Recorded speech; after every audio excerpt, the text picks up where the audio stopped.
இப்போ வாலிப பிள்ளைங்க மத்தியில சாட்சி சொல்லணும்னா, சரி நான் ரொம்ப பர்ஃபெக்ட்லாம் நான் சொல்ல மாட்டேன், நாட் அ பர்ஃபெக்ட்.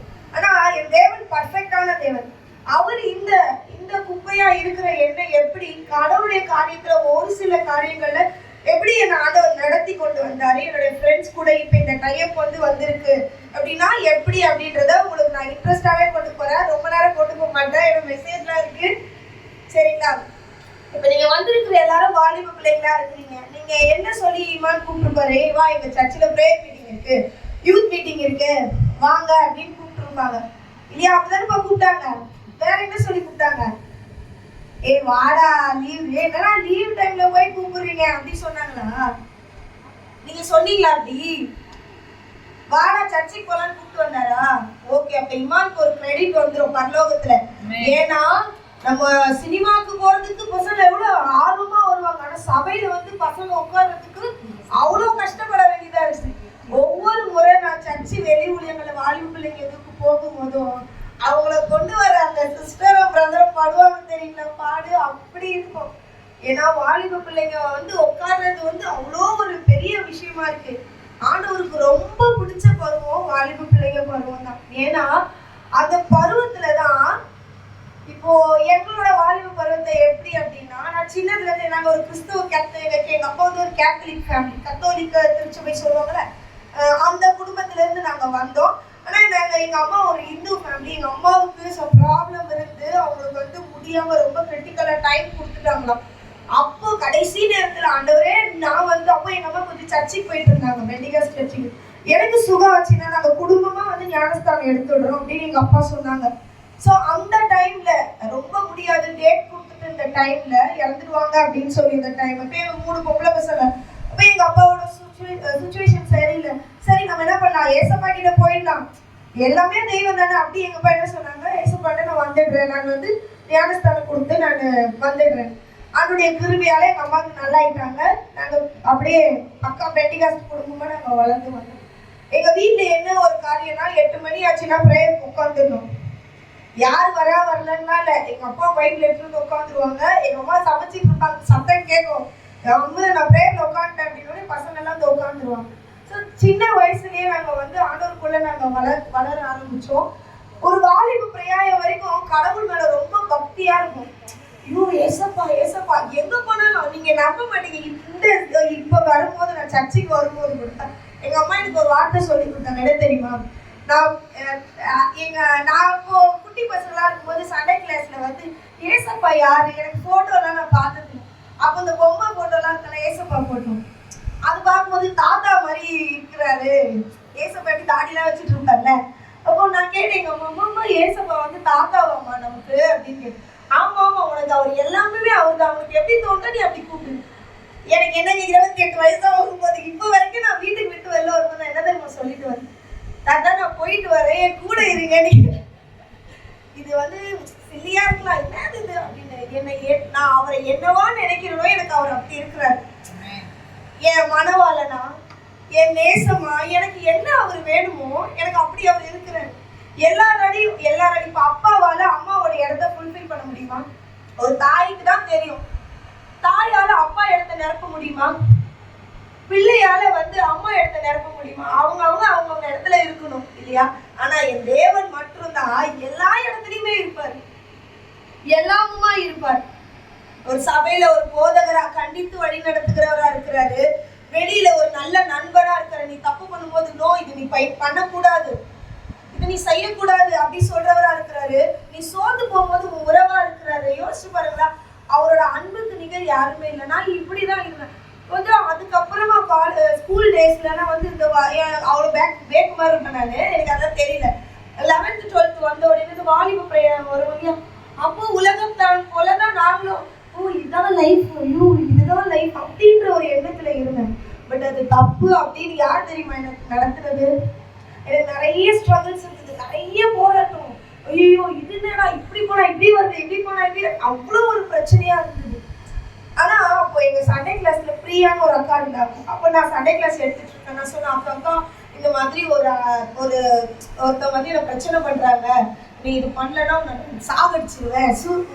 அது ஏன்னா அப்பெல்லாம் ரொம்ப ஃபேமஸ், கத்தியா என்னது அது பண்ணிடுவேன் அது ஏமாத்திடுவோம்லாம் சொல்றாங்க, எனக்கு பயமா இருக்கு. அப்ப அவங்க சொன்னாங்க, எஸ்தர் நம்ம அப்பா அம்மாட்ட சொல்ல முடியாது சில காரியங்களை. என்னை வந்து இவ்வளோ டார்ச்சர் பண்றாங்க, என்னை ஃபோர்ஸ் பண்ண, எனக்கு அண்ணன் கிடையாதுல்ல, நான் போய் அண்ணா கிட்ட இதெல்லாம் ஷேர் பண்ண முடியாது. எங்களுக்கு வீட்டுல வந்து 3 பொம்பளை பசங்க, எங்க அப்பாட்ட போய் நான் இதை சொன்னா எங்க அப்பா என்ன பண்ணிப்பாரு, அவங்க வராங்க உனக்கு எப்படி தெரியும்னு கேள்வி கேட்பாரு. ஸோ நான் இது ரொம்ப குழப்பமானப்ப அந்த பிரியான்ற அக்கான்னு சொன்னாங்க, நீ சர்ச்சில் சீக்கிரம் எல்லாரும் வர்றதுக்கு முன்னாடி நீ வந்து முழங்கால் படிட்டு நீ ஆண்டவர் சுமத்தை கேளு. எசப்பா ஏன் எனக்கு இந்த பிரச்சனை, இந்த பிரச்சனையெல்லாம் என்னை விலக்கி போடுங்க. நான் உட்காந்து அழுவும் அப்படி அழுவும், எனக்கு கையெல்லாம் போதுரும், எனக்கு ஒரு 2 ஆட்டோவுக்கு நடுவில் போக கூட பயமா இருக்கும். அந்த அளவுக்கு பிரச்சனைகள் இருந்தது. அப்போ நான் ஆண்டவர் கிட்ட கேட்டேன், எசப்பா நான் என்னை விட்டு கொடுக்குறேன், என்னை விட்டு கொடுக்குறேன், எந்த பாவமும் என்னை பின்தொடரக்கூடாது. நான் கரெக்டா இருந்தாலும் நமக்கு விரோதமா என்ன வரும், சில காரியங்கள் போஸ்ட் பண்ணி வரும் இல்லையா. நான் எப்படி வெளியே, இதுல இருந்து எப்படி நான் வெளியில வந்து நான் செபிக்க ஆரம்பிச்சேன். அப்பதான் ஆண்டவர் அதிகமா தேட ஆரம்பிச்சேன். இது ஏன் நான் உங்களுக்கு சொல்றேன்னு தெரியலப்பா, நம்ம பரிசுத்தமா இருக்கணும்னு நினைச்சாலும் பரிசுத்தமா இருக்க முடியாத உலகம் இது. நான் ஏற்கனவே சொல்லியிருப்பேன், மீன் எதுல இருக்கு, அங்க மெசேஜ்ல சொன்னா கடல்ல இருக்கு. மீன் எதுல இருக்கு, நீங்க தான் சொல்லணும், இந்த தம்பியை தான் சொல்லணும். மீன் எங்கவா இருக்கு, கடல்ல இருக்கு. கடல்ல என்ன இருக்கு, உப்பு இருக்கு. உப்பு இருக்கா, சமைக்கும் போது மீன்ல உப்பு போட்டு தானே சமைக்கிறீங்க, அந்த மீன் உப்பு எடுத்துக்கிச்சா? இப்படிதான் நம்ம வாழ்க்கையில இந்த பாவமான உலகம் தான். ஆனா நான் எதை தேர்ந்தெடுக்கிறேன், அது சமைக்கும் போது உப்பு மீன்ல தான் ஆல்ரெடி கடல்ல இருந்து வருது, உப்பு இருக்கு, உப்பு போட வேணாம்னு சொல்றோம். இல்ல இது போலதான் நம்ம வாழ்க்கையில வாலிப பிரேயம்ன்றது சாதாரண விஷயம் கிடையாது. நீங்க எந்த அளவுக்கு கடவுளை தேடுறீங்களோ, இன்னைக்கு உங்களுக்கு இதெல்லாம் கஷ்டமா இருக்கும். சில பாவம் வர, I have a bike, I have a car, என்ன சொன்னாங்க, இதெல்லாம் இருக்கு, அதெல்லாம் இருக்கட்டும், அங்கேயே இருக்கட்டும். கர்த்தர் உனக்கேற்ற ஆதாம வச்சிருக்காரு. நீயா போய் என்ன பண்ணாத, எடுத்து கிரீடத்தை வச்சுக்க கூடாது. இது எனக்கு நல்லா இருக்கு, இந்த கிரீடம் நான் வச்சுக்கிறேன். கர்த்தரா கொடுக்கிற கிரீடம் உனக்கு அது அழகா இருக்கும். நீயா எடுத்து வச்சுக்கிட்டீங்கன்னா அது முழு கிரீடம் ஆகிடும். ஏன் நான் போன லாஸ்ட் நானும் ஒரு சிஸ்டரும் போன ஒரு இடத்துல மெசேஜ் கொடுத்துட்டு இருக்கேன், சிலுவை பாத டைம். ஸோ நான் வந்து சிலுவையை குறிச்சு பேசிட்டு இருக்கேன். திடீர்னு என்னன்னு தெரியல, லாஸ்டா பசங்க வந்தவங்களுக்கு தெரியும், லாஸ்டா வந்து ஆண்டவர் வந்து வாலிப பிள்ளைங்களை பத்தி பேசிட்டே இருக்கேன். யாரோ ஒருத்தர் தெரியல, யாரோ ஒருத்தர் ஆனா வந்து கையை அறுத்துட்டு சூசைட் பண்ற நிலைமையில இருக்காங்க. நான் பாட்டு மெசேஜ் கொடுத்து முடிச்சுட்டு கிளம்ப போறோம். ஒரு தம்பி வந்தாங்க, சிஸ்டர் இந்த மாதிரி தம்பி உங்ககிட்ட பேசணுமா. நான் சொல்லுங்கப்பா என்னப்பா அப்படிங்கும் போது, அக்கா அந்த என் முகத்தை கூட பார்க்கலாம், மாட்டு கண்ணு மூடிட்டு அப்படியே இருக்கமா கண்ணு மூடிட்டு, சரி ஒன்றும் பிரச்சனை இல்லை, அதெல்லாம் சரியாயிடும், நீ கவலைப்படாத, போனா போட்டோம், ஆண்டவர் கூட இருக்கிறார், இதுக்கு இல்லாம கையெடுத்து போன அவன் அழ ஆரம்பிச்சிட்டான். எனக்கு ஒரு மாதிரி ஆயிடுச்சு. அப்போ கர்த்தர்களை கூட்டிட்டு போனதனுடைய திட்டம் என்ன, அங்க ஒரு யாரு, நான் இந்த காரியத்தினால நான் செத்து போனோன்ட்டு யார் வந்து நினைச்சிருக்கா, அந்த பிள்ளை நினைச்சிருக்கு. அப்புறம் பேசிட்டு ஆண்டவர் கூட இருக்கா, நீ அடுத்த வாட்டி வரும்போது இந்த சர்ச்சை அசிஸ்டன்ட் பாஸ்டரா இருக்கட்டும் எதிர்த்துட்டே இருந்தாங்க. ஸோ இது ஏன் சொல்றேன்னா, ஆண்டோடைய வார்த்தை எப்படி வேணாலும் தொடப்படும், சரிங்களாப்பா. இன்னைக்கு நீங்க நினைக்கலாம், நம்ம நேரம் இல்லாத வந்து இங்க உட்காந்துட்டு இருக்காங்க, எனக்கு வீட்டுல இருந்தா நான் வாட்ஸ்அப்ல இன்ஸ்டால ரீல்ஸ் பார்த்துட்டு உட்காந்துருக்கேன்.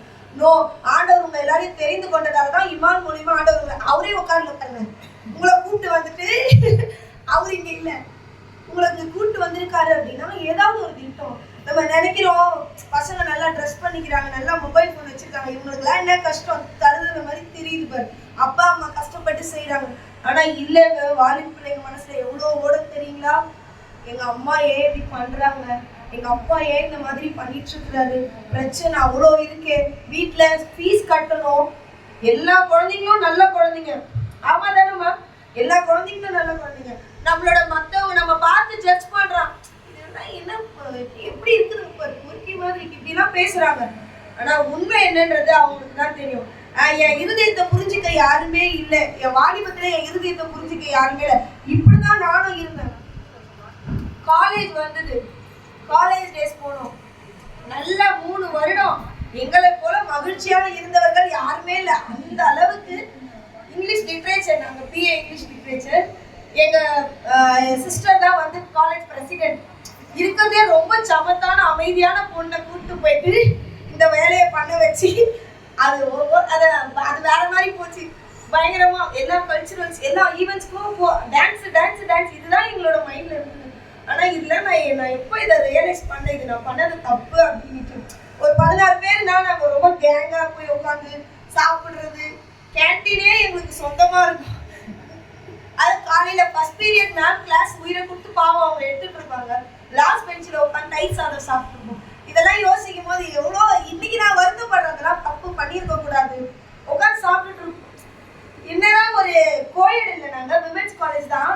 அந்த அளவுக்கு ஆம்பளை பசங்க கூட பண்ண மாட்டாங்க. அந்த அளவுக்கு பாத்ரூம்லயே உட்காந்து போட்டோ எடுத்துட்டு இப்படிதான் பண்ணிட்டு இருப்போம். ஏன்னா நீங்க காலேஜ் போறீங்கன்றதுனால இந்த விஷயத்தெல்லாம் நான் சொல்றேன். நம்ம எல்லாம் செய்யறதுதான் தப்பு இல்லை. அதுக்கப்புறம் திரும்பிடுவீங்க நீங்களே. ஸோ இந்த மாதிரி தான் பண்ணிட்டு இருந்தோம். லேட்டரா என்ன ஆச்சு அப்படின்னா ஃபேர்வெல் முடிஞ்சு 2 days இருக்கு. கவனிக்கிறீங்களாமா? ஃபேர்வெல் முடிஞ்சு 2 days இருக்கு. இன்னும் 2 நாள்ல காலேஜே முடிய போகுது. அப்போ என் ஃப்ரெண்ட் வாணிக்கிட்ட நான் பேசிட்டு இருக்கேன்.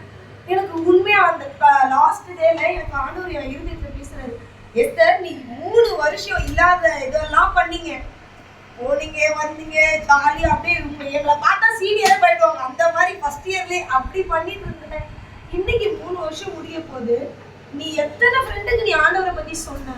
உண்மையா என் இருதயத்துல ஆண்டவர் பேசுறேன். எனக்கு அது ஒரு மாதிரி ஐயோ நம்ம ஏதோ பெரிய தப்பு பண்ணிட்டோம், ஏதோ பெரிய நம்ம தப்பு பண்ணிட்டோம். ஆண்டவரை பத்தி நான் சொல்லணும்ல, இது சொல்ல வேண்டிய இடம் இல்லை. நான் காஸ்பல்ல சொல்லலை, இயேசுவை பத்தி நாங்க சொல்லலை. ஆனா நாங்க என்ன பண்ணுவோம்னா காலேஜ் டேஸ்ல எவ்ரி வீக் ஒரு 10-14 பேர் இருக்கோம் அப்படின்னா கேம்பஸ்குள்ள நாங்க ரவுண்டா நின்றுட்டு ப்ரேயர் பண்ணுவோம். காஸ்பல் சொல்லிக்க மாட்டோம், ஆனா யாருக்காவது ஒருத்தருக்கு பிரச்சனை இருக்கும், அவங்களை குறிச்சு நம்ம ஜெபிச்சுட்டு இருப்போம். இப்படிலாம் போயிட்டு இருக்கு. அதுக்கப்புறமா நான் நினைக்கும் போதுதான் நான் பண்ணது தப்பு, நான் அந்த மாதிரி என்ன பண்ணிடக்கூடாது, சொல்லிடக்கூடாது. நீங்க கிறிஸ்தவ பிள்ளைங்க இல்லாதவங்க பிரச்சனை இல்லை. கிறிஸ்தவ பிள்ளைங்களா இருக்கிற அப்படின்னா உன் கூட படிக்கிறவங்களுக்கோ, உன் அக்கம் பக்கத்துல இருக்கவங்க, உன் நெய்பர்ஸ், உன் ஃப்ரெண்ட்ஸ் யாரா இருந்தாலும் சரி, கர்த்தரை பத்தி சொல்லல அப்படின்னா பாத்துக்கோங்க.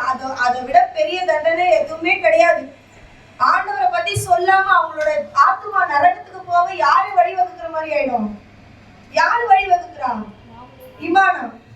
இமான் கூட்டு வந்துட்டா. அடுத்து யாரு? கிருத்தி நீ கூட்டு வரல, பாத்துக்கோ. கர்த்தர்கிட்ட கூட்டிட்டு வந்து சேர்த்துடு, ஆண்டவர் பார்த்துப்பாரு. அதுக்கப்புறம் நாங்க லேட்டரா இதே போல ஜபத்துல இருந்து அதுக்கப்புறமா என் ஃப்ரெண்ட்ஸ் கிட்ட எல்லாம் நான் பேச ஆரம்பிச்சேன். எது 3 வருஷம் பேசல. அதுக்கப்புறம் அவ்வளவு பிரச்சனைகள்ல வந்து ஆண்டவரை பத்தி ஒவ்வொருத்திட்ட பேசும்போது பயங்கரமான நன்மை என் கண் கூட பாக்குறப்பா, பயங்கரமான நன்மைகளை கர்த்தர் செய்தார். ஏன்னா வாலிப பிரயாணத்துல நானா ஒரு காரியத்தை எடுத்து எனக்கு வச்சிருந்தேன் அப்படின்னா இன்னைக்கு நானும் எப்படி 4 பேர் மாதிரி வெளியே எங்கேயாவது இருந்திருப்பேன். கர்த்தரா என்கிட்ட எனக்கு ஒரு கல்யாணம்னு வந்தது. என்னுடைய டைம்ல எங்க கல்யாணம் பேசும்போது எங்க வீட்டுக்காருக்கு எங்க மாமியார் வந்து கேட்குறாங்க. அப்ப எங்க டாடி சொன்னாங்க, எஸ்தர் நீ இதெல்லாம் நம்மளா பேசல முடிவெடுக்கக்கூடாது, அவங்க எம்ஏ பண்ணணும் அப்படின்னு சொல்லிட்டாங்க. அப்ப எங்க மாமியார் சொன்னாங்க, இல்லை நான் தரிசனம் பார்த்தேன், இந்த பொண்ணு தான் எனக்கு. இல்லம்மா அவங்க படிக்கட்டும், அதுக்கப்புறமா நீங்க தரிசனம் பார்க்கலாம்னு சொல்லி எங்க அப்பா அனுப்பிட்டாங்க. என்கிட்ட வந்து சொல்றாரு. அப்ப நான் இதெல்லாம் உங்ககிட்ட ஏன் சொல்றேன்னா கடைசியா சொல்றேன். நான் என்ன பண்ணேன், ரூம்ல போய் உட்காந்துட்டு, ஆண்டவரே இவங்கதான் எனக்கு அப்படின்னு நீங்க திட்டம் வச்சிருந்தா இந்த காரியத்தை எனக்கு வாய்க்க பண்ணுங்க. இவங்க இல்ல, இந்த பையன் எனக்கு இல்ல அப்படின்னா நீங்க இதை விட்டு என்ன பண்ணிடுங்க, விலக்கிடுங்க அப்படின்னு நான் சொன்னேன். ஆண்டவருக்கு திட்டம் போல எனக்கு அவரையே கல்யாணம் பண்ணி வச்சுட்டாங்க. 4.5 வயசுல எனக்கு ஒரு பையன் இருக்கிறோம். இதை ஏன் சொல்றேன் அப்படின்னா இன்னைக்கு என்னுடைய ஊழியத்துல என் கணவர் தான் எனக்கு பெரிய பேக் போன். நான் எங்க போனப்பா பட்டினப்பாக்கம் போனோம், எந்த இடத்துல நான் ஊழியம் செய்யணும்னாலும் இப்ப கூட காலைல சரியான வேலை வந்து என்னை கூட்டு வந்து விட்டுட்டு போயிட்டாரு. இது ஏன் தெரியுமாமா, நீ ஏறும் போது உனக்கு படிக்கட்டா இருக்கும், கர்த்தரா எடுத்து வைக்கிறது. இதே நீயா தேர்ந்தெடுத்துட்ட, அது பொண்ணா இருக்கட்டும் பையனா இருக்கட்டும், அவங்க அந்த இதுல இருக்காங்க, நான் போய் அந்த இதுல இருந்து அவங்க ஊட்டிட்டு வந்துடுவேன். வாய்ப்பே இல்லை. நீதான் போகணுமே தவிர்த்துட்டு என் கண் கூட பாக்குற எத்தனையோ பேர் கர்த்தர் அறியாத அந்நிய இதுல போயிட்டு கல்யாணம் பண்ணிட்டு, தேவனை அறியாத பிள்ளைங்க கிட்ட கல்யாணம் பண்ணிட்டு அவங்களும் அந்த வழியே பார்த்துட்டு தான் போயிருக்காங்களே தவிர இங்க வந்ததா வாய்ப்பே இல்லை. கடவுளுக்கு பயப்படுங்க, தேவன் பார்த்துட்டு இருக்கிறார் எல்லா காரியத்தையும். நீ அந்த ரங்கத்துல பண்றதை நீ நினைக்கலாம், பாஸ்டருக்கு தெரியவா போகுது, அந்த அக்காவுக்கு தெரியவா போகுது. கர்த்தர் யாரு பார்த்துட்டே இருக்காரு. அவர் கண்ணில் மறைச்சது ஒண்ணுமே கிடையாது. இந்த பொண்ணுக்காக சாவறேன், அந்த பையனுக்காக சாவறேன், தயவு செஞ்சு அதெல்லாம் பண்ணாதீங்க. அப்புறம் ஒரு 5 வருஷம் கழிச்சு யோசிச்சு பார்க்கும்போது உங்களுக்கே சிரிப்பு வரும். சே இதெல்லாம் நம்ம ஏன் நினைச்சோம், இதெல்லாம் நம்ம ஏன் யோசிச்சோம் அப்படி. புரியுதுங்களா? வாழ்க்கையில எந்த அளவுக்கு ஆண்டவர் நான் விட்டு கொடுக்குறேனோ ஏன்னா அந்த அளவுக்கு அவர் ஆளுகை செய்வார். சரியாப்பா? உங்களை இங்க கூட்டிட்டு வந்ததுக்கு ஒரு காண்பித்ததுனால உங்களை இங்க கூட்டிட்டு வந்திருக்கிறாரு. அந்த திட்டம் என்ன அப்படின்னு நீங்க எனக்கு கேட்கணும். ஏசப்பா என்கிட்ட எதுக்கு நீங்க பேசுறீங்க? ஏதோ ஒரு காரியம். ஐ ஹோப் இங்க யாரையோ ஆண்டவர் தொடுறார், யார்கிட்டயும் ஆண்டவர் பேசுறான், பேசிட்டு இருக்கிறான். அது சபை பசங்களா இருக்கலாம், இல்ல வெளி பிள்ளைங்களா இருக்கலாம், யாருக்கும் தெரியல. ஆனா இதை பிரயோஜனமா பயன்படுத்திக்கங்க. என்னுடைய சாட்சி ஒரு ஷார்ட்டா நான் சொல்லி முடிச்சிடுறேன். இப்போ ஒரு 6 months முன்னாடி என்னாச்சுன்னா, எனக்கு நல்லா தான் பேசிட்டு இருந்தேன். திடீர்னு எனக்கு வாய்ஸ் வரல, குரலே வரல. நான் டாக்டர்கிட்ட போனா அவர் சொன்னார், இன்னும் 3 மாசத்துல உங்களுக்கு பேச்சு நின்றுடும். ஏன்னா உங்களுக்கு தொண்டையில கட்டி இருக்கு, 3 கட்டி இருக்குமா, உங்களுக்கு கொஞ்ச நாள்ல பேச்சு நின்றுடும். கட்டி உடஞ்சதுன்னா பேச்சு நின்று. ஒரு சந்தோஷம், எங்க வீட்டுக்கார சிரிக்கிறது, ஐயோப்பா என் பொண்டாட்டி பேச மாட்டா அப்படின்னு சொல்லிட்டு. இன்னொரு பக்கம் நான் அவரை பார்த்துட்டே இருக்கிறேன். இதுதான் நான் சொன்னேன், அதிகமா பேசாதேன்னு டாக்டர் சொன்னாரு. மாத்திரை வாங்கி போட்டு வந்துட்டோம். நான் வீட்டுக்கு அழையா வருது, ஏசப்பா அப்படின்னு பாட்டு பாரு, ஏன் மட்டும் மீதி வார்த்தை வர மாட்டேன். ரொம்ப வருத்தமா என் பையன் ஸ்கூல்ல போய் மிஸ்கிட்ட பேசுவேன், சைகையில பேசுவேன். அவன் வந்துட்டானா போகணுமா அப்படின்னு பேசுவேன். இப்படிதான் இருந்தது, ரொம்ப கஷ்டமா இருந்தது. ஊழியத்துல அதிகமா பேசணும், வாய் இருந்தாதான். என்ன ஆண்டவரே, என்னை ஊழியத்துல அழைச்சிருக்கீங்க, எனக்கு இந்த மாதிரி பிரச்சனை இருக்கு, நான் என்ன பண்றது? ரொம்ப வேதனையா இருந்தது. வெளியே பேசும்போது ஜென்ஸ் வாய்ஸ் வந்துடும், சம்டைம்ஸ் வரும், எனக்கு வந்துடும். எனக்கு அப்படியே ரொம்ப கஷ்டமா இருக்கும். அப்ப நான் ஆண்டவர்கிட்ட கேட்டேன், ஏசப்பா என்னால முடியல. தொண்டையில கை வச்சுட்டு அழுது ஜெபம் பண்ணேன். நான் இதுக்கப்புறம் நான் மெசேஜ் கொடுக்க போகும்போது எனக்கு இந்த மாதிரி இருக்கக்கூடாது. நீங்க நம்ப மாட்டீங்க, நான் மாத்திரை கூட கண்டினியூ பண்ணேன். ஒரு 1 monthல நான் திரும்ப போய் டாக்டர் கிட்ட செக் பண்றேன். இந்த மாதிரி சார் 3 மாசத்துல பேச்சு வராதுன்னு சொன்னீங்க, ஸ்பீச் தெரபிலாம் போகணும் நீங்கன்னு சொன்னீங்க. இப்போ என்ன கண்டிஷன் இருக்கு? என்னம்மா 3 மாசத்துல முன்னாடி இந்த கட்டியே காணும். தேவன் எவ்வளவு பெரியவர் பத்தினா, அவர் மருத்துவரை காட்டிலும் பெரியவர். டாக்டர் சொல்லுவான், ஏன்னா எனக்கு போன் டிவி இருந்தது, எலும்புல டிவி இருந்தது. ஆனா கர்த்தர் டாக்டர் சொன்னாங்க, கல்யாணம் பண்ணக்கூடாதுமா, உங்களுக்கு பிரச்சனை பெருசா இருக்கு, நீங்க ரொம்ப அவ்வளவுதான் அப்படின்னு சொன்னது மனுஷ மத்தியில. ஆண்டவர் எந்த மருத்துவர் எனக்கு சொன்னாரோ, உங்களுக்கு போன் டிவி இருக்குன்னு சொன்னாரோ, அதே டாக்டர் கண்கள்ல கர்த்தர் காணும்படியா என்னமா ரிப்போர்ட்டே மாத்தி போட்டாருங்க. இதுதான் தேவன். எவ்வளவு பெரிய கேன்சரையே மாத்துறாரு. இதெல்லாம் ஒரு விஷயமா அவருக்கு. அவரை போல உத்தம தெய்வம் இந்த உலகத்துல யாருமே கிடையாது. என் குடும்பத்துல டெய்லி சொல்லிட்டே இருக்கலாம், இன்னைக்கு நான் நிக்கிறேன் அப்படின்னா ஆணுடைய கிருபை. என்ன 2 பேர் பிடிக்கணும் தெரியுங்களா? இங்க ஒரு ஆள் என்ன பிடிச்சுதான் என்ன நிக்க வைக்க முடியும். நான் எவ்வளவு பலவீனம்னு எனக்கு தெரியும். நான் எப்படின்றது எனக்கு மற்றவங்களுக்கு தெரியாது, நமக்கு தெரியும்ல எனக்குள்ள என்ன பிரச்சனை இருக்குன்னு. மற்றவங்களுக்கு தெரியாது, அவங்க நல்லா தானே இருக்காங்கன்னு சொல்லுவாங்க. ஆனா எனக்குள்ள என்ன பிரச்சனை இருக்குன்னு எனக்கு தான் தெரியும். அப்படி இருந்த ஒரு குடும்பம் இன்னைக்கு என் தேவன் எங்களை கூப்பிட்டு எழுப்பி நிப்பாட்டி, அதை வசனம் சொல்றது, அவர் எனக்கு குனிந்து தூக்கினார்.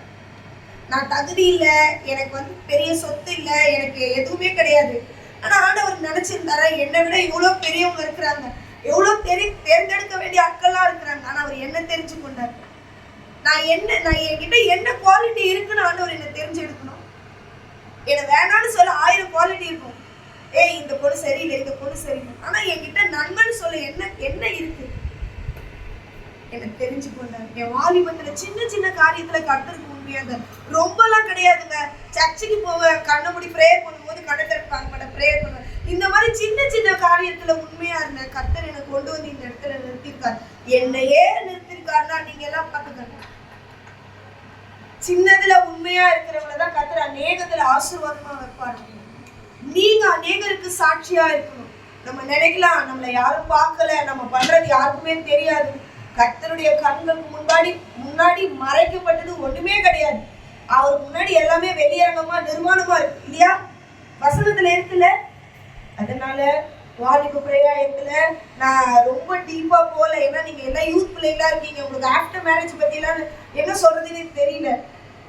நீ எந்த அளவுக்கு கடவுளுக்கு உன்னை கொடுக்குறீங்களோ, எந்த அளவுக்கு டைம் கத்தரிக்கிட்டு நீங்க கொடுக்குறீங்களோ, அந்த அளவுக்கு ஆண்டவர் உங்களை மோல்ட் பண்ணி உங்களை ஷைன் ஆக்கிடுவாரு. இந்த தேவையில்லாத அன்னெசரியா பேசுறது, இந்த போன் காலு, இந்த இந்த போனால இந்த பசங்க கெட்டு போறாங்க பாருங்க, என்னையும் சேர்த்தா சொல்லு. இந்த போன் இருந்ததுன்னா நம்மள பிரேயர்ல விட்டு என்ன பண்ணிடுது, பிரிச்சு கொண்டு போயிடும். நம்மள ஆண்டவர் கிட்ட சேர்றதுக்கு இந்த வேதம் இருக்கு, ஆனா சேர்க்க கூடாதுன்றதுக்கு இந்த போன் இருக்கு. பைபிளை எடுத்துட்டு நான் முட்டாளா இருக்கிறேன், நான் உண்மையா நம்பவே முடியலங்க. டிகிரிலாம் எப்படி நான் கம்ப்ளீட் பண்ண அரியர் இல்லாம சத்தியமா என்னால நம்ப முடியல. ஏன்னா அந்த அளவுக்கு விளையாட்டுத்தனம், அந்த அளவுக்கு ஒரு இதுவே இருக்காது. எல்லாத்தையுமே ஜாலி, எல்லாத்தையுமே பண்ணுன்னு இன்னைக்கு எவ்வளவு காரியங்களை யோசிக்கிறச்ச ஒழுங்கா அப்பவே நல்லா படிச்சிருக்கலாம் அப்படின்ற அளவுக்கு தோணுது. அதனால நாள் சமீபமா இருக்கு. சரிங்களா? நீங்க சின்ன இப்படின்ற காரியத்துல விட்டுட்ட, அவன் சொல்றான், அவன் என்னை கூட்டு போய் நல்லா வச்சு பார்த்துப்பான், பார்த்துக்கவே மாட்டான், நீ தான் அதுக்கப்புறம் ரோட்ல நிக்கணும். ஐயோ அந்த பொண்ணு சொல்லிச்சு, எங்க அப்பா அம்மா வராது, சத்தியமா வராது, உன்னை விட நல்ல பையன், பெட்டரான பையனா தான் அந்த பையனை தான் கல்யாணம் பண்ணிக்குவோம். ஏன்னா இது யூத் மீட்டிங்ன்றதுனால நான் இவ்வளவு ஓப்பனா சொல்றேன். நீங்க அப்படிலாம் நினைச்சிட்டு கற்பனை உலகத்துல தயவு செஞ்சு வாழாதீங்க. என் தங்கச்சி, என் தம்பிங்களே, தயவு செஞ்சு வாழாதீங்க. அவன் என்ன நல்லா, எங்க அப்பா அம்மாவை விட என்ன அதிகமா நேசிக்கவே மாட்டான். அப்பா அம்மாவை விட அதிகமா நேசிக்கிறது யாரு? அப்பா அம்மா லிஸ்ட்ல கூட கடவுளை சேர்க்கவே கூடாது. அவருடைய அன்புக்கு நிகர் யாருமே கிடையாது. தாயா இருக்கட்டும், தகப்பனோட யாருமே கிடையாது. அதனால இதெல்லாம் மைண்ட்ல வச்சுட்டு நான் பண்ணிடுவேன். நான் ஒரு ஐடி கம்பெனில போனேன்னா நான் இவ்வளவு ஒரு 25,000 சம்பளத்துல நான் அந்த பொண்ணை வச்சு ரன் பண்றேன் அப்பெல்லாம் தயவு செஞ்சு நினைச்சிடாது. வாழ்க்கை ரொம்ப மோசமானது, மாத்திடும். சரிங்களா? இன்னைக்கு நீங்க கர்த்தரை பிடிச்சிக்கணும் அப்படின்னு தான் ஆண்டவர் உங்களுக்கு கூட்டிட்டு வந்திருக்கிறார். அத அந்த நேரத்தை பயன்படுத்திக்கோங்க. இப்போ ஒருத்தவங்க ஆராதனை பண்றாங்க, இல்ல ஒரு காரியத்தை சொல்றாங்க அப்படின்னா காதை மூடி வச்சுக்க கூடாது. இங்க வந்ததுக்கு என்ன காரணம், என்ன பர்பஸ் நீங்க நம்ம வந்தோம்? ஆண்டவரை தேட. இவங்க பாக்குறாங்க, அவங்க பாக்குறாங்க, வெக்கப்படக்கூடாது. நான் இவங்க கிட்ட யோசிச்சுட்டே இருந்தேன், என்ன போய் வாலி பிள்ளைகிட்ட நான் என்ன சொல்றது யோசிச்சுட்டு இருந்தேன். அப்பதான் யோசிச்சேன், கர்த்தருடைய காரியத்தை சொல்ல நான் வெக்கப்பட்டேன் அப்படின்னா நான் வெக்கப்பட்டுருவேன். ஆமாவா இல்லையாப்பா? நான் வெக்கப்பட வேண்டிய ஆள் என்னையே ஆண்டவர் வெக்கப்படுத்தாம இங்க கொண்டு வந்து நிறுத்தி இருக்கிறாரு. எங்க அப்பா எனக்கு செஞ்ச நன்மையை, என் வாலிபத்துல நான் இந்த காரியத்துல எல்லாம் நான் நன்மையை பெற்றுக்கொண்டேன், இன்னைக்கு நான் நல்லா இருக்கேன்னு நான் சொல்ல வெக்கப்பட்டேன் அப்படின்னா நான் வெக்கப்பட்டுருவேன். என்னை கனம் பண்ணுகிறவனே நான் கனம் பண்ணுவேன். இல்லையா? அப்ப இன்னைக்கு உங்களை கொண்டு வந்திருக்கிறாங்க அப்படின்னா நான் உண்மையா சொல்றேன், தேவன் உங்க மேல வச்சிருக்கிற கிருபை. இவங்களும் என் பிள்ளையா வரணும். உலகத்துல எத்தனையோ பேர் இருக்காங்க, உங்க காலேஜ்ல எத்தனையோ பிள்ளைங்க இருக்கலாம், ஏன் அவங்களெல்லாம் கடவுள் கொண்டு வரல? உங்களை ஏன் கொண்டு வந்திருக்காரு? நீ அவங்களுடைய பார்வையில விசேஷமா இருக்கிற. இந்த சர்ச்சில் நான் அந்த சர்ச்சுக்கு போனேன், சிஸ்டர் வர்ஷிப்ல நல்லா இருக்கு, அந்த அக்கா பேசுனாங்க, அது ஏதோ ஒரு விஷயம் என்ன தொட்டுது. கண்டிப்பா அவங்களோட வாழ்க்கையில் இந்த காரியம், பாஸ்டர் மெசேஜ் ஏதோ ஒரு காரியம் என்ன தொட்டு, எனக்கு தொட்டு இருக்கு. நான் படப்பையில யூத் ஃபெலோஷிப் போகும்போது இவ்வளவு மாதிரிதான் நானும் திரும்பி பார்த்துட்டு நான் ஒரு அக்கா சொன்னாங்க, சாட்சி சொல்லும் போது, நீ உனக்கான ஆதாம நீயா தேர்ந்தெடுத்துறாத, ஆண்டவர் உனக்கான ஆதாம வச்சிருக்காரு. உண்மையே சொல்றேன், அந்த வார்த்தை இன்ன வரைக்கும் அது நடந்துட்டு தான் இருக்கு. எனக்கான ஆதாம நானே போட்டு சரி ஓகே இந்த பையன் நல்ல வெல் செட்டில்டு ஃபேமிலி அப்படின்னு நான் நினைச்சிருந்தேன்னா, கர்த்தருக்கு எது சித்தமோ, என் ஆண்டவரே உங்களுக்கு இது ஓகேனா எனக்கு நீங்க நடத்தணும், இல்லைன்னா எங்களை விட்டு விலக்கிடுங்க, ஜெபிங்க, முழங்கால் பண்ணிட்டு ஜெபம் பண்ணு. உன்னோட எதிர்காலம் 23 வயசுல தேர்ந்தெடுக்க கூடாது. அந்த அதிகாரத்தை உன் கையில கொடுக்கல. அதே மாதிரி சூசைட் பண்ணி சாகணுன்ற அதிகாரத்தை உன் கையில கொடுக்கல. உங்களுடைய நோக்கம் என்ன? படிக்கணும், கர்த்தருக்கு பயப்படணும். நான் முக்கியமா சொல்றேன், இந்த பிள்ளைங்க கூட செய்ய மாட்டாங்க. கிறிஸ்துவ அறிஞ்ச பிள்ளைங்க தான் சூசைட் பண்ணிக்கிறது பயங்கரமா. பெரியவங்களுக்கு தெரிய மாட்டேங்குது. நம்ம சர்ச்சுக்கு வர பிள்ளைங்களையே அப்பா அம்மாவுக்கு தெரிய மாட்டேங்குது, பிள்ளை என்ன பாவத்துல இருக்குன்றது தெரியல. போய் பிரேயர் பண்ணும்போது தான் தெரியுது. நான் பார்த்தா எப்படி சொல்றது தெரியல எனக்கு. சபை விசுவாசி பிள்ளைங்களே இருக்கிறாங்க இப்படி எல்லாம். அப்ப எங்க சொல்றது? வாலிப பிரயாயம் ரொம்ப ரொம்ப பத்திரமா பாத்துக்க வேண்டியதுமா. நீ கொஞ்சம் பிசாசுக்கு இடம் கொடுத்துட்டேன்னா உன்னை மொத்தமா ஆளுங்க செஞ்சிடும். அது உன்னை மொத்தமா முடிச்சு விட்டுருவான். கர்த்தரை முன்னாடி வச்சுக்கோ. உனக்கு விரோதமா 1000 பேர், உன்னை 1000 பேர் பேசட்டும், என்னை கெட்டவன் சொல்லிட்டான், என்னை இந்த பையன் லவ் பண்றேன்னு சொல்லிட்டான், அவனை விட்டு இவ்வளவு பண்றேன்னு இப்படி எல்லாம் என்ன சொல்றாங்க, சீ தூக்கி போடு. தேவன் என்னோடு இருக்கிறார், கர்த்தர் எனக்கான நன்மையை வச்சிருப்பாரு. எனக்கு இந்த லவ்வ பத்தி எல்லாம் பேசாதீங்க, இந்த உலக பிரகாரமான அன்பெல்லாம் எனக்கு வேண்டாங்க. இப்படி எல்லாம் நீ வாழ்ந்தினா உன்னுடைய எதிர்காலம் நல்லா இருக்கும். இல்ல அப்படின்னா உண்மையா சொல்றேன், இல்ல நான் இப்படிதான் வாழ்வேன், என் கண் போன போக்குல நான் நடப்பேன், நான் இந்த பொண்ணை தான் விரும்புவேன், இந்த பொண்ணுக்காக நான் அவமானப்படுவேன்னா உன்னுடைய வாழ்க்கையை ஆண்டவர் கூட மாற்ற முடியும். அது உன்னை கொண்டு போறது குறுகலான பாதையில நீ போற, நான் விசாலமான நன்மையை காணுவேன். நீ போகும்போதே நன்மையா காணணும்னு போகும்போது அது கொண்டு போறது உனக்கு குறுகலான பாதையில ஆயிடும். புரியுதுங்களா? இதனாலதான் சொல்றேன், ஜெபம் எந்த அளவுக்கு வாலிப பிள்ளைங்களுக்கு முக்கியம் அப்படின்னா, உன்னோட பிளட் மாதிரி அது கலந்து இருக்கணும். நீ எழுந்துக்கும் போது அக்கா சொன்னாங்கல்ல, பிரதர் சொன்னாரு, எழுந்துக்கும் போது நான் நடக்கிறது எல்லாத்தையுமே அவர் அறிஞ்சிருக்கிறார். என் உட்கார்தல், என் எழுந்துக்கிறது, நான் படுக்கிறது எல்லாமே அவருக்கு தெரிஞ்சிருக்கு. அப்ப என் சிந்தையில இங்க உட்காந்து நீ இன்னும் யோசிக்கிறேன், என்னடா ஒருவேளை நம்மளதான் சொல்றாங்களோ, நம்ம அந்த பொண்ணை பத்தி நினைச்சிட்டே இருக்கிறோம் அது சொல்றாங்களோ, இல்ல அந்த பையனை பத்தி நினைக்கிறோம் அது சொல்றாங்களோ அப்படின்னு நீ நினைக்கலாம். உங்ககிட்டதான் சொல்றாரு ஆண்டவர், வேணாம், அது நிரந்தரம் இல்ல, நிச்சயம் இல்லாத உறவா இருக்கு. சரிங்களாப்பா?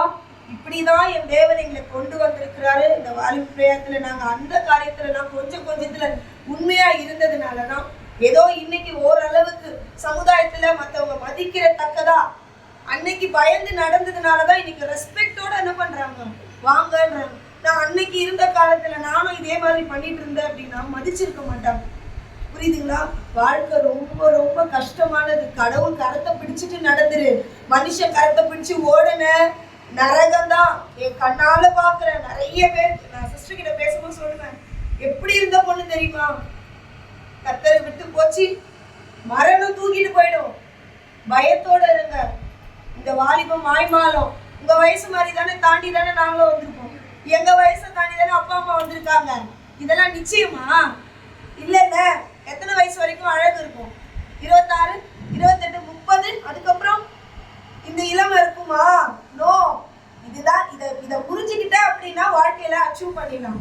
படிக்க வேண்டிய நேரத்துல படிக்கணும். என்னுடைய நோக்கம் என்ன, எனக்கு காலேஜுக்கு எதுக்கு அனுப்பிச்சாங்க? படிக்கிறதுக்கு அனுப்பிச்சாங்க. என் படிப்பு முடிஞ்சிச்சா கிளம்பி வா. தேவையில்லாத நண்பர்கள் கூட சேராதீங்க. லவ் மட்டுமே நான் சொல்ல மாட்டேன், தேவையில்லாத அன்வான்ட் ஃப்ரெண்ட்ஷிப்பை கட் பண்ணு. நீ வாடா, அங்க டீ கடையில போன, டீ கடையில சின்ன பசங்களுக்கு என்ன வேலை? அங்க சிகரெட் பிடிப்பாங்க. நீங்க ஏன் அங்க போறீங்க? போக கூடாது. அப்பா அம்மா கூட போறதுதான் போகணும். சில காரியங்களை நீயா கண்ட்ரோல் பண்ணணும். செல்ஃப் கண்ட்ரோல் ரொம்ப முக்கியம். நான் இப்படிதான் இருக்கணும், எப்படி வேணா வாழ்வேன் இல்லை, நான் இப்படிதான் வாழ்வேன், இதுதான் வாழ்க்கை. கடிவாளம் குதிரைக்கு போட்டா என்ன பண்ண, திருப்பி பார்க்குமா? பார்க்காது. என்னுடைய நோக்கம், என் இலக்கு ஃபுல்லா நேராதான் இருக்கும். அது போலதான் உங்களுடைய இலக்கு என்னுடைய எதிர்காலத்தை குறிச்சுதான். இதெல்லாம் நீ கேட்டு தம்பி நீ விழிச்சுக்கிட்ட அப்படின்னா உங்களுடைய வாழ்க்கையில நன்மை இல்ல அப்படின்னா கொஸ்டின் மார்க் தான். உனக்கு 4 பேர் பஞ்சாயத்து பண்ற அளவுக்கு வந்துடும். கர்த்தருக்கு பயப்படுங்க, கர்த்தருக்கு பயப்படுங்க, கர்த்தருக்கு மட்டும் பயப்படுங்க, வேற யாருக்கும் பயப்படாதீங்க. கர்த்தர் உங்களை ஆசீர்வதிக்கிறாரு.